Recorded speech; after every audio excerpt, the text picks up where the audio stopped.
Hello guys, स्वागत है आप सभी का आपके अपने YouTube channel GS from basics में।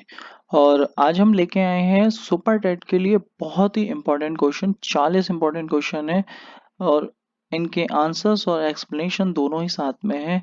तो सुपर टेट वाले बच्चे इसे बिल्कुल भी मिस ना करें और ये देखें कि सुपर टेट में किस तरह के क्वेश्चन आते हैं। तो उन सभी इंपॉर्टेंट क्वेश्चन को ज़रूर एक बार ध्यान से देखें।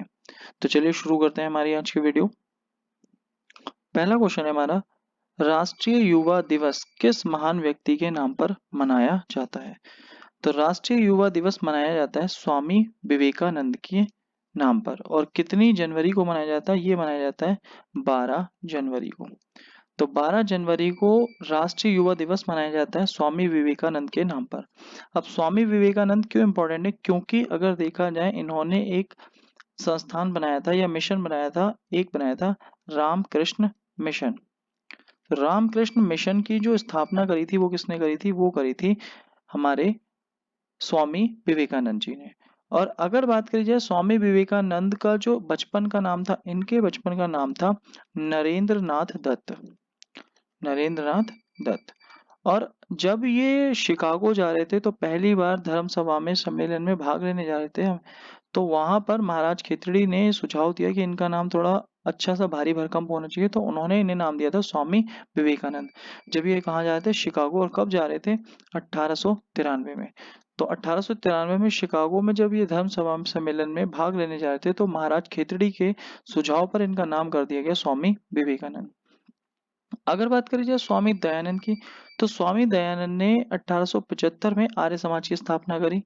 और अगर बात करी जाए गांधी जी की, तो गांधी जी आए थे 9 जनवरी 1915 को भारत लौट के। और गांधी जी के ही नाम पर अगर बात आती है, 9 जनवरी को एक दिवस मनाया जाता है, प्रवासी भारतीय दिवस।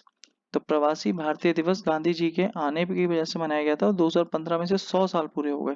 और गांधी जी आए थे 9 जनवरी को। और इसके 2003 से मनाना शुरू करा है। प्रवासी भारतीय दिवस कब से मनाना शुरू किया गया आपसे पूछा जाए तो ध्यान रखना है 2003 से।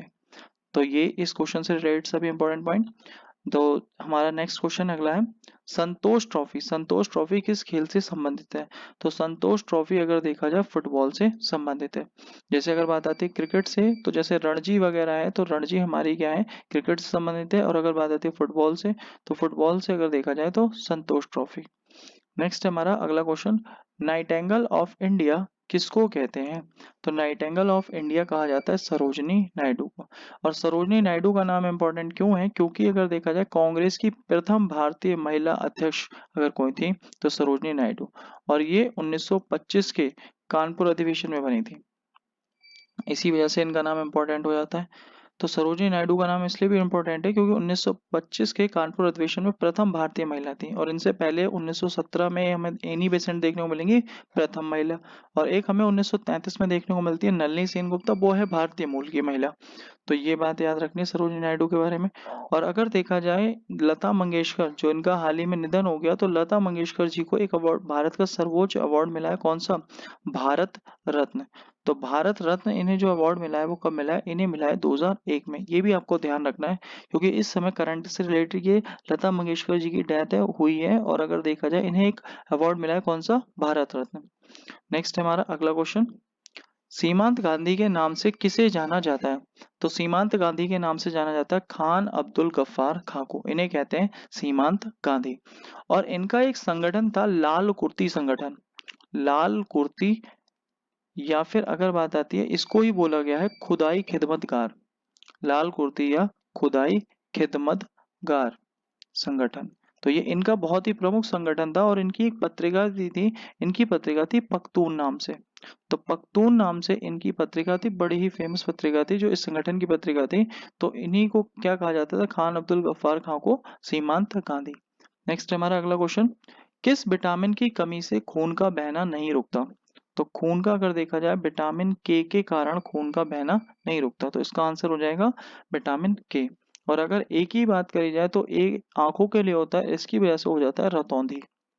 तो इसे रतौंधी याद रखना है। और विटामिन बी की वजह से हो जाता है बेरी बेरी। और सी की वजह से हो जाता है स्कर्वी। तो यहाँ पर अगर बात आती है तो ए से रतौंधी होता है, बी से बेरी बेरी, सी से स्कर्वी, और विटामिन के से होता है खून की कमी, यानी कि खून का बहना नहीं रुकता। नेक्स्ट अगला क्वेश्चन हमारा, बोरलोग पुरस्कार किस क्षेत्र में दिया जाता है?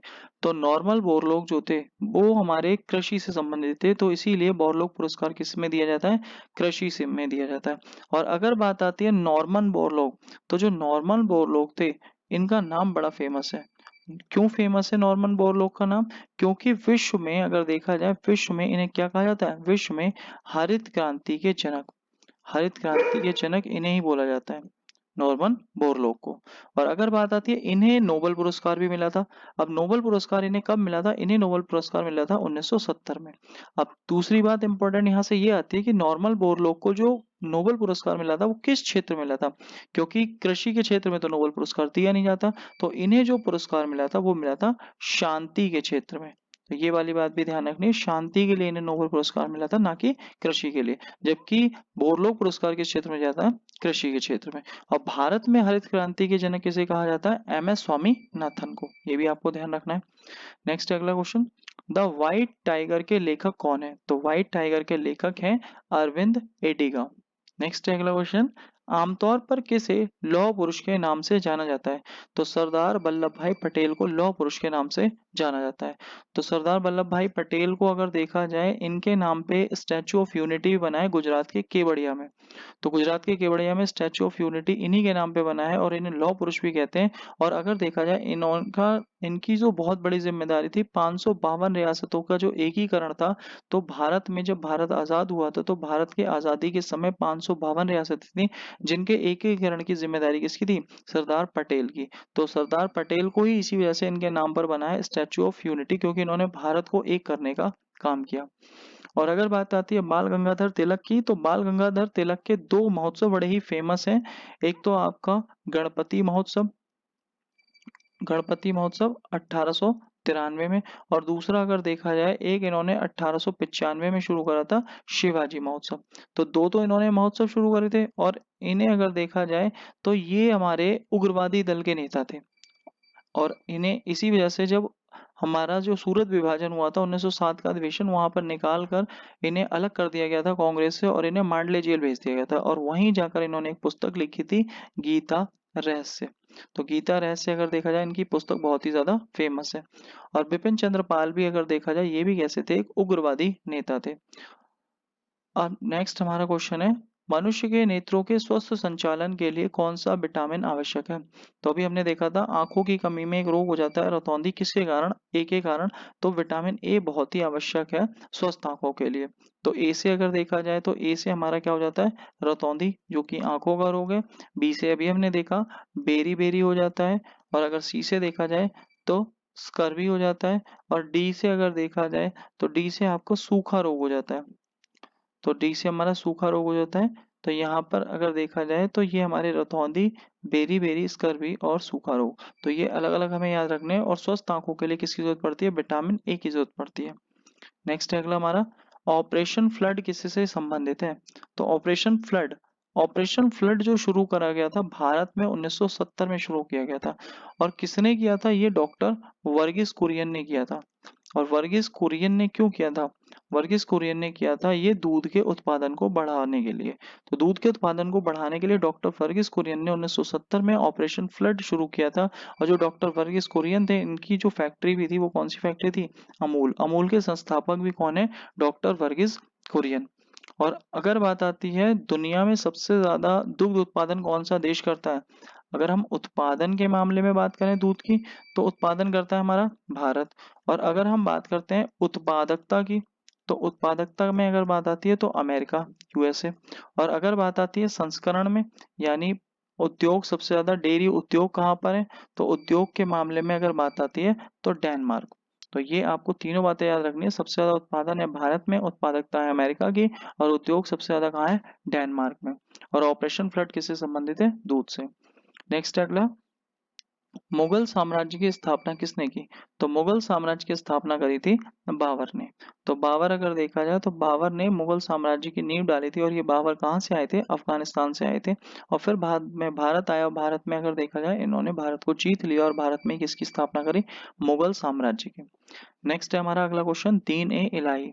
तो दीन ए इलाही की स्थापना कब हुई? तो दीन ए इलाही की स्थापना हुई थी 1582 में, 1700 नहीं, 1582 में। अब 1582 में दीन ए इलाही की स्थापना करी किसने? तो ये स्थापना करी थी अकबर ने।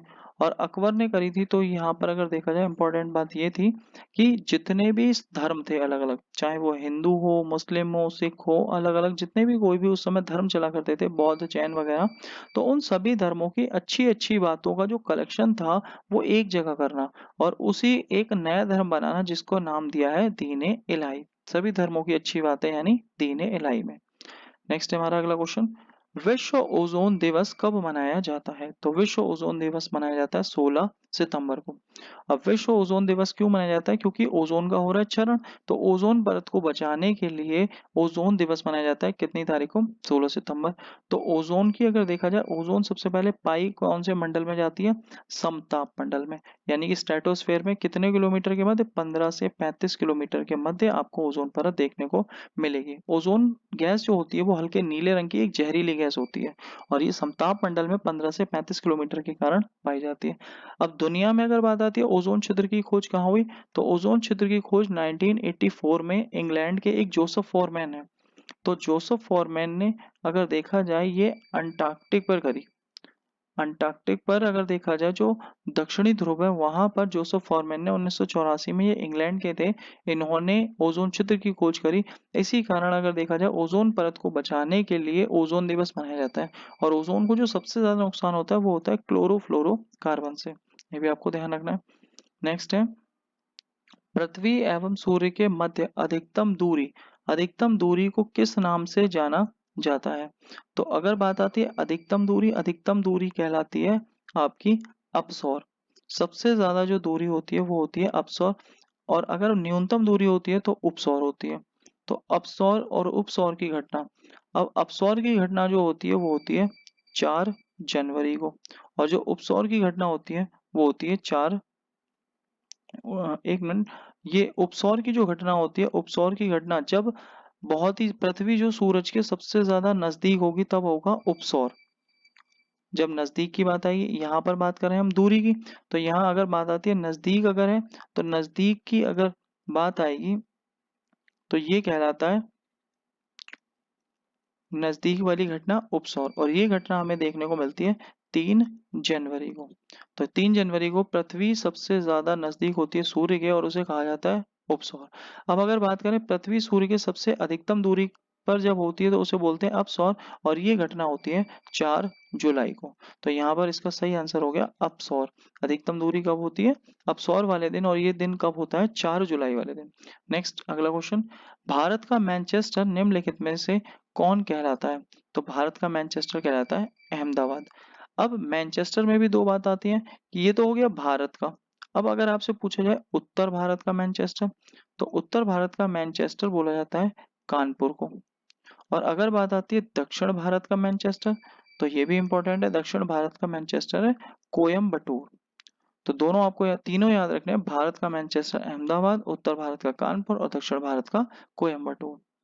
नेक्स्ट है हमारा अगला क्वेश्चन, भारतीय सिनेमा के जनक किसे कहा जाता है? तो भारतीय सिनेमा के जनक बोला जाता है दादा साहब फाल्के को। अगर नेक्स्ट है हमारा, पृथ्वी के समान दो और ग्रह हैं, तो पृथ्वी के समान दो और ग्रह हैं, तो अगर देखा जाए पृथ्वी के समान एक तो है मंगल और दूसरा है शुक्र। तो मंगल और शुक्र अगर बात आती है पृथ्वी के समान है। मंगल की अगर बात करी जाए, मंगल को बोलते हैं लाल ग्रह, और शुक्र को बोलते हैं सुबह का तारा और शाम का तारा, और पृथ्वी की बहन। तो तीन बातें शुक्र की याद रखनी है, और मंगल अगर देखा जाए मंगल को बोलते हैं लाल ग्रह। नेक्स्ट है, विश्व का सबसे बड़ा द्वीप कौन सा है? तो विश्व का सबसे बड़ा द्वीप है ग्रीनलैंड। और ग्रीनलैंड कौन से भूभाग का भाग है?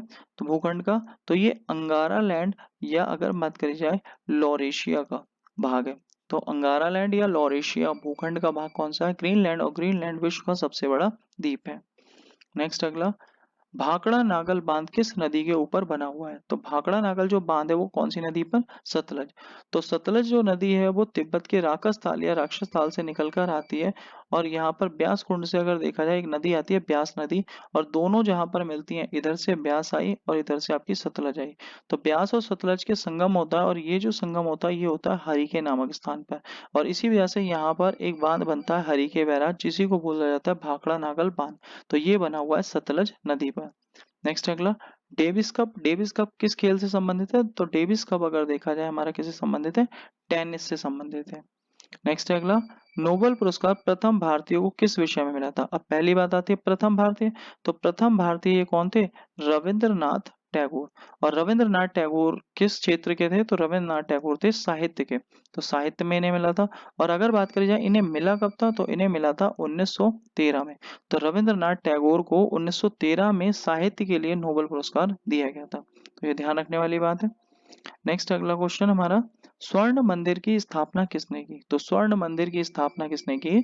गुरु अर्जुन देव ने। तो ये हमारा इंपॉर्टेंट नाम है। नेक्स्ट है, अंतरराष्ट्रीय पर्वत दिवस मनाया जाता है, तो कब मनाया जाता है? ये मनाया जाता है 11 दिसंबर को। नेक्स्ट है अगला, अंतरराष्ट्रीय न्यायालय का स्थायी मुख्यालय कहाँ है? तो ये है हमारा द हेग में, और द हेग कहाँ पर है? तो द हेग हमारा नीदरलैंड में स्थित है, तो ये भी आपको याद रखना है। अंतरराष्ट्रीय न्यायालय द हेग में, और द हेग कहाँ है? नीदरलैंड में। नेक्स्ट है, उस्ताद विलायत अली खां किस वाद्य यंत्र से जुड़े हुए हैं? तो विलायत अली खां जो है वो हमारे सितार से जुड़े हुए हैं। तो सितार अगर देखा जाए, सितार मुख्य रूप से जो बजाते थे वो क्या बजाते थे? सितार बजाते थे। तो वाद्य यंत्र कौन सा हो गया? सितार। नेक्स्ट अगला, खिलाड़ियों हेतु भारत में सर्वोच्च खेल पुरस्कार कौन सा है? तो खेल पुरस्कार अगर देखा जाए भारत में कौन सा है? राजीव गांधी खेल रत्न पुरस्कार। अब 2021 में इसका नाम बदल दिया गया है, इसका नाम कर दिया गया मेजर ध्यानचंद खेल रत्न पुरस्कार। तो ये आपको ध्यान रखना है, सर्वोच्च कौन सा है हमारा? खेल रत्न पुरस्कार। पहले ये राजीव गांधी के नाम पे था, अब मेजर ध्यानचंद के नाम पे। नेक्स्ट, अल्फ्रेड नोबल ने किसका आविष्कार किया था? तो अल्फ्रेड नोबल ने अगर बात करी जाए तो डायनामाइट का आविष्कार किया था। नेक्स्ट है हमारा अगला क्वेश्चन, जलियांवाला बाग में गोली मारने का आदेश किसने दिया था? तो जनरल डायर थे यहाँ पर, जनरल डायर ने ही आदेश दिया था। और दिन यहाँ पर था 13 अप्रैल का, 13 अप्रैल 1919 का दिन था। और इस दिन जलियांवाले बाग में अगर देखा जाए तो पंजाब के दो मुख्य नेता थे, एक तो सत्यपाल सिंह और दूसरे सैफुद्दीन किचलू। तो इन दोनों अगर देखा जाए नेताओं की गिरफ्तारी करी गई थी, क्योंकि उस समय एक कानून आया था आपका रोल एक्ट। तो रोल एक्ट के उसमें कानून था कि मतलब किसी को कहीं भी जबरदस्ती गिरफ्तार किया जा सकता है, ना कोई वकील होगा, ना कोई अपील होगी, ना कोई दलील होगी। तो बिना अपील, बिना दलील, बिना वकील का कानून बोला जाता है रोल एक्ट। उसी के चलते सत्यपाल सिंह और सैफुद्दीन किचलू को कर लिया गया गिरफ्तार, जिसके लिए भीड़ ने 13 अप्रैल 1919 के दिन जलियांवाला बाग जो अमृतसर में है वहां पर इकट्ठा हुए। अब उस दिन वैसाखी का त्योहार भी था।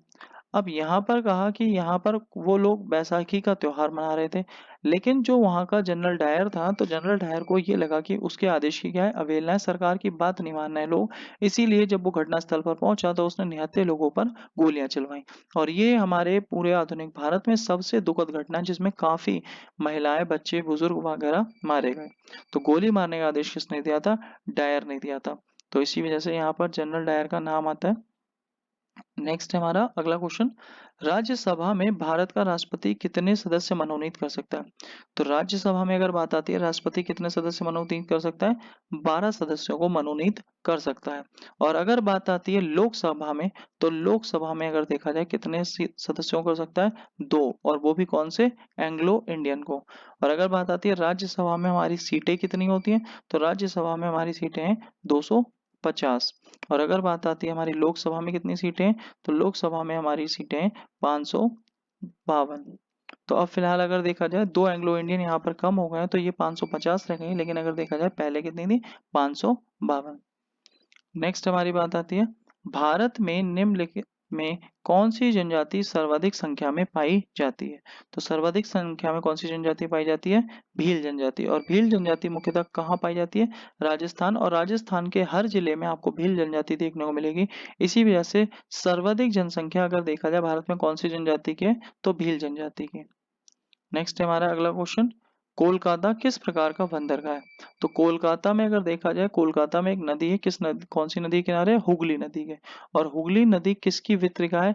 ये गंगा नदी की वितरिका है, क्योंकि गंगा तो चली गई बांग्लादेश और इधर को आ गई हुगली, और हुगली की सहायक नदी एक है दामोदर नदी। तो हुगली अगर देखा जाए, हुगली यहाँ पर समुद्र से मिलती है और यहाँ बंगाल की खाड़ी में। तो बंगाल की खाड़ी मिलती है, तो हुगली बंदरगाह या फिर अगर देखा जाए कोलकाता बंदरगाह है, तो ये नदी बंदरगाह है। तो यानी यहाँ आंसर हो गया आपका नदी है बंदरगाह। नेक्स्ट है अगला, निम्न में से कौन सा लोक नृत्य जम्मू कश्मीर से संबंधित है? तो जम्मू कश्मीर का अगर देखा जाए, रऊफ, रऊफ अगर देखा जाए जम्मू कश्मीर का लोक नृत्य है, तो ये इंपॉर्टेंट है। नेक्स्ट अगला क्वेश्चन, समुद्र की गहराई नापने के लिए उपयोगी साधन। तो समुद्र की गहराई हमारी नापी जाती है फैदोमीटर से। फैदोमीटर से अगर देखा जाए समुद्र की गहराई नापी जाती है। अगर बात करें अल्टीमीटर, तो अल्टीमीटर से विमान की ऊंचाई नापी जाती है।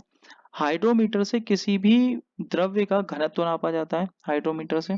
और अगर बात आती है मैनोमीटर, तो किसी भी द्रव का जो प्रेशर होगा, दाब होगा, उसे चेक किया जाता है मैनोमीटर से। और यहाँ हमारी बात चले समुद्र की गहराई की, तो समुद्र की गहराई नापी जाती है फैदोमीटर से। नेक्स्ट है अगला, यूनेस्को का मुख्यालय कहाँ है? तो यूनेस्को का मुख्यालय अगर देखा जाए पेरिस में है, और पेरिस किसकी राजधानी है? ये फ्रांस की राजधानी है। और पेरिस को बोला जाता है फैशन की नगरी। तो पेरिस अगर देखा जाए, पेरिस में यूनेस्को का मुख्यालय, और पेरिस कहाँ की राजधानी है? फ्रांस की। नेक्स्ट है अगला क्वेश्चन, किस अनुच्छेद के अंतर्गत बच्चों को शिक्षा अनिवार्य कर दी गई है? तो आर्टिकल 21। तो आर्टिकल 21 का के तहत अगर देखा जाए बच्चों को अनिवार्य शिक्षा का प्रावधान किया गया है। 6 से 14 वर्ष की आयु के बच्चों को अनिवार्य शिक्षा दी जाएगी। तो ये इंपॉर्टेंट है हमारा। नेक्स्ट अगला, कुचिपुड़ी कहाँ का नृत्य है? तो कुचिपुड़ी से आप कह सकते हैं कि कच्ची पुड़ी कौन खाएगा? जो अंधा होगा, और अंधा कौन है? आंध्र प्रदेश। तो कुचिपुड़ी कहाँ का नृत्य है? आंध्र प्रदेश का। तो ये आपको ध्यान रखना है, कुचिपुड़ी आंध्र प्रदेश। नेक्स्ट, शेर शाह का मकबरा कहाँ है? तो शेर शाह का मकबरा कहाँ पर है? सासाराम। और सासाराम कहाँ है? बिहार में है। तो शेर शाह का मकबरा हमारा बिहार के सासाराम में है। नेक्स्ट है अगला, नीति आयोग का पदेन अध्यक्ष कौन होता है? तो नीति आयोग का पदेन अध्यक्ष होता है प्रधानमंत्री। और अगर बात आती है नीति आयोग के जो स्थापना हुई है वो किसके स्थान पर हुई है? योजना आयोग के। और योजना आयोग की स्थापना कब हुई थी? 15 मार्च 1950 को। अब योजना आयोग की जगह आ गया आपका नीति आयोग। और नीति आयोग कब आया? ये आया 1 जनवरी 2015 को। और नीति की कई बार फुल फॉर्म भी पूछ ली जाती है, national institute for transforming India. तो ये भी आपको याद रखनी है। और इसके अध्यक्ष कौन होते हैं? प्रधानमंत्री। नेक्स्ट अगला, प्रथम पंचवर्षीय योजना कब लागू की गई? तो प्रथम पंचवर्षीय योजना आपकी 1951 में 1951 में लागू की गई। और नेक्स्ट है हमारा, आज का हमारा लास्ट क्वेश्चन है, भारतीय नागरिक के कितने मौलिक कर्तव्य हैं? तो अगर यहाँ पर बात आती है, आपसे पूछा जाए कि मूल संविधान में कितने थे, तो मूल संविधान में अगर देखा जाए कितने कर्तव्य थे, तो 0 थे। और अगर बात करी जाए बाद में ऐड कितने हुए, तो बाद में ऐड हुए 10। और अगर बात आती है वर्तमान में कितने, तो वर्तमान में है 11। तो भारतीय नागरिक के कितने मौलिक कर्तव्य हैं? तो इस समय अगर देखा जाए 11 कर्तव्य हैं। और किसके कहने पर थे? तो ये हमारे डॉक्टर स्वर्ण सिंह की समिति थी, उसके द्वारा उन्होंने कहा था। और ये जो हमारे कर्तव्य हैं ये रूस से लिए गए हैं। तो ये भी आपको ध्यान रखना है। तो वर्तमान में भारतीय नागरिक के कितने मौलिक कर्तव्य हैं? 11 कर्तव्य हैं। तो दोस्तों ये इंपॉर्टेंट वीडियो है, इसमें हमने सुपर टेट के सभी इंपॉर्टेंट क्वेश्चन कवर किए हैं। अगर ये वीडियो आपको अच्छी लगे तो प्लीज वीडियो को लाइक करें, शेयर करें और कमेंट करें। और अगर आपने अभी तक चैनल सब्सक्राइब नहीं किया है तो आप चैनल को सब्सक्राइब करें। तो सुपर टेट वाले इस वीडियो को जरूर देखें गाइस। Thank you guys.